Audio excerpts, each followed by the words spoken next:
I'm from Canada. I have been interested mostly in cybersecurity roles. So I have 1 year of experience. Last year, I was working as a SOC analyst in cybersecurity. I'm working right now as an intern, but I'm mostly looking towards something like architect positions or in the same cybersecurity domain. I think I'm going only in one direction because I only have experience as an analyst. So what would be the different point of view to approach this role?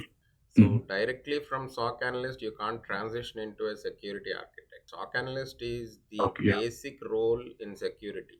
Yes. It is the most easiest of all the security related roles.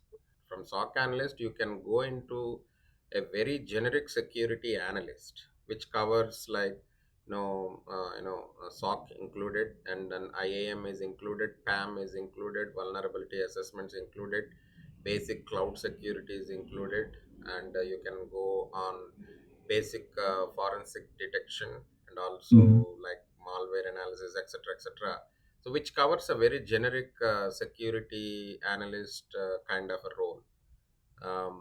When once you work for 2 to 3 years in general security analyst, then you can go for cybersecurity engineer, which covers both the security analyst plus the penetration testing and ethical hacking. Okay, and then after working as a cybersecurity engineer for 2 to 3 years, then you can target to become security architect.